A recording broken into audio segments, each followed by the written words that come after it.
नमस्कार, मी डॉक्टर निखिल पानसरे. मी robotic joint replacement surgeon म्हणून Manipal hospital Kharadi Pune येथे कार्यरत आहे. आज आपण जॉईंट रिप्लेसमेंट सर्जरी म्हणजेच कृत्रिम सांधेरोपण शस्त्रक्रिया याबद्दल लोकांच्या मनात असलेले समज व गैरसमज याबद्दल चर्चा करणार आहोत.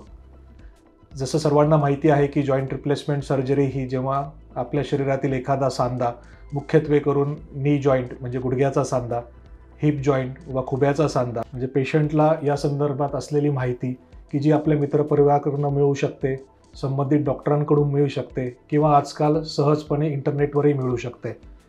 तर याच माहितीच्या आधारे आपल्याला अनेक समज व गैरसमज या शस्त्रक्रियेसंबंधात असू शकतात व त्याबद्दलच आज आपल्याला बोलायचं आहे. तर सर्वात महत्त्वाचा आणि सगळ्यात पहिला गैरसमज हा आहे की सांधेरोपण शस्त्रक्रियेमध्ये संपूर्णपणे आपला जो जुना सांधा आहे तो पूर्णपणे काढून टाकला जातो व त्या ठिकाणी पूर्णपणे नवीन एखादा मेकॅनिकल प्रकारे सांधा बसवला जातो. तर हा पूर्णपणे गैरसमज आहे. सांधा हा साधारणतः बऱ्याच गोष्टींनी बनलेला असतो, ज्यात मुख्यत्वे करून 2 हाडे की ज्याने मिळून हा सांधा बनतो. सर्वात महत्त्वाचे म्हणजे या हाडांच्या टोकावरती जो असणारा गुळगुळीतपणाचे आवरण, ज्याला आपण कुर्चा अथवा कार्टिलेज म्हणतो, दोघं सांध्यांच्या मध्ये असलेली गादी ज्याला आपण मेनिस्कस म्हणतो, लिगामेंट्स की जे हे 2 हाडांना बांधण्याचे काम करतात व स्नायू म्हणजे मसल्स की जे या सांध्यांना चालवायचे काम करतात. या सर्व प्रकाराने मिळून एक सांधा बनलेला असतो व सांधेरोपण शस्त्रक्रियेमध्ये या सर्व गोष्टी बदलल्या जात नाहीत. तर मुख्यत्वे करून हाडाच्या टोकांवर असलेलं गुळगुळीतपणाचे आवरण ज्याला आपण कार्टिलेज म्हणतो, त्याची झीज झाल्यामुळे जे घर्षण होऊन पेशंटला त्रास होत असतो, तर हे आवरण मुख्यत्वे करून बदलले जाते. दुसरा गैरसमज असा की सांधेरोपण शस्त्रक्रिया ही अत्यंत वेदनादायक शस्त्रक्रिया आहे व पेशंटला यामध्ये फार त्रास सहन करावा लागतो. पण सध्या वेदनाशामक उपलब्ध असलेले प्रकार जे आपण पेशंटला ऑफर करून पेशंटला बऱ्यापैकी वेदनाविरहित सर्जरीची रिकव्हरी आपण देऊ शकतो. त्यामुळे अत्यंत वेदनादायक शस्त्रक्रिया व अत्यंत वेदनादायक रिकव्हरी असं आता या जॉईंट रिप्लेसमेंट सर्जरीमध्ये फारसं बघायला मिळत नाही. सर्वात महत्त्वाचा प्रश्न आम्हाला नातेवाईक जे विचारतात की आमच्या पेशंटचं वय बघता ही आमच्या पेशंटला सर्जरी झेपेल का, ही शस्त्रक्रिया आमच्या पेशंटला सहन होईल का. तर सर्वात महत्त्वाचे म्हणजे ही शस्त्रक्रिया मोस्ट ऑफ द टाईम उतारवयामध्ये म्हणजे प्रौढ व्यक्तींमध्येच 60 नंतरच केली जाते. अगदी 10% लोकांमध्ये तरुणपणी या शस्त्रक्रियेची गरज भासू शकते.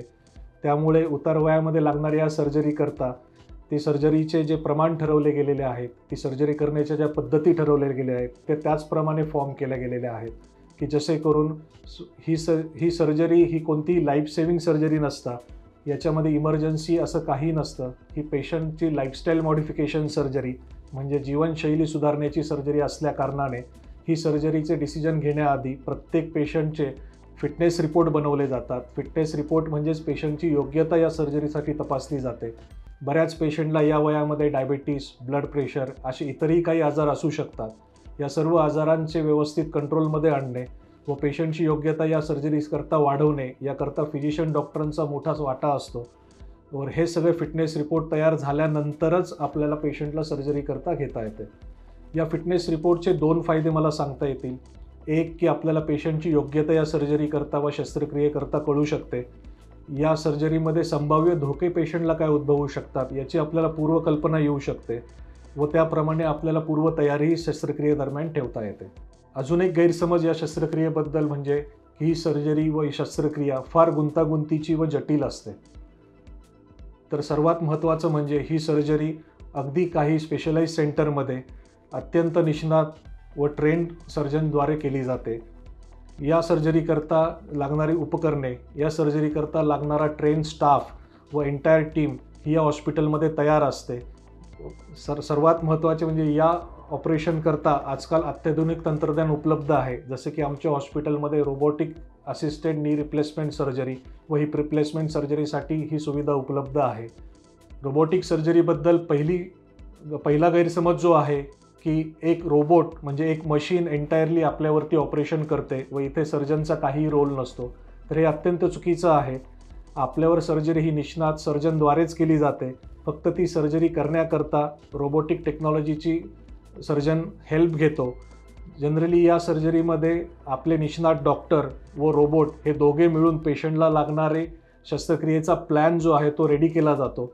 या सर्जरीमध्ये जेव्हा आपण कोणताही सांधा बसवतो तर त्याची योग्य साईज निवडणे, निवडलेली साईज योग्य आकारामध्ये योग्य अंशामध्ये बसवणे व हे सर्व करत असताना कमीत कमी टिश्यू डॅमेज होणे, या गोष्टींकरता आपल्याला रोबोटची हेल्प होते. सर्वात महत्त्वाचा गैरसमज म्हणजे ही शस्त्रक्रिया फार खर्चिक असते. शस्त्रक्रिया म्हणलं की खर्च आलाच, पण सध्या या सर्जरीचं वाढलेले प्रमाण, ही सुविधा पुरवणारे हॉस्पिटल व निष्णात सर्जन यांची उपलब्धता याच्यामुळे या खर्चामध्ये लक्षणीय प्रमाणात घट येत्या काळामध्ये झालेली आहे. मेडिकल हेल्थ इन्शुरन्समध्ये ही सर्जरी कव्हर होते. मेडिकल हेल्थ इन्शुरन्स ही काळाची गरज आहे हे आपण सर्व जाणताच, पण दुर्दैवाने कोणा पेशंटकडे जर मेडिकल हेल्थ इन्शुरन्स नसेल तर आमच्या हॉस्पिटलप्रमाणे अधिक इतर हॉस्पिटलमध्येही पेशंटसाठी कॅश पॅकेजेस बनवलेले असतात. हे कॅश पॅकेजेस बनवताना सर्जरीसाठी लागणारा इसेन्शियल खर्च, सर्जरीसाठी लागणारे औषधोपचार, सर्जरीमध्ये निष्णात डॉक्टरांची व हॉस्पिटलची प्रोफेशनल फी ही कमीत कमी ठेवून पेशंटच्या खिशाला परवडेल याप्रमाणे कॅश पॅकेज बनवलेले असतात. तर तुमच्याकडे इन्शुरन्स नसेल तर न घाबरता आपल्या हॉस्पिटलशी संपर्क साधून कॅश पॅकेजबद्दल नक्की चौकशी करावी. या उपरही अजूनही काही गैरसमज तुमच्या मनामध्ये या शस्त्रक्रियेविषयी असू शकतात, पण आपल्या निष्णात डॉक्टरांचा सल्ला घेऊन आपल्या मनातील शंका दूर करून पूर्णपणे या शस्त्रक्रियेविषयी पूर्ण समज निर्माण करणे गरजेचे आहे. त्याशिवाय पेशंटची मानसिकता या शस्त्रक्रियेकरता बनणे शक्य नाही आणि पेशंटची मानसिकता तयार झाल्याशिवाय आम्हाला ॲज अ निष्णात सर्जन म्हणून पेशंटला योग्य ती रिकव्हरी देणे ही शक्य नसते. त्यामुळे आपल्या मनातील सर्व गैरसमज याबद्दल आपल्या डॉक्टरांशी चर्चा करावी, पूर्णपणे या शस्त्रक्रियेविषयी समजून घ्यावे आणि मगच या सर्जरीसाठी तयार व्हावे.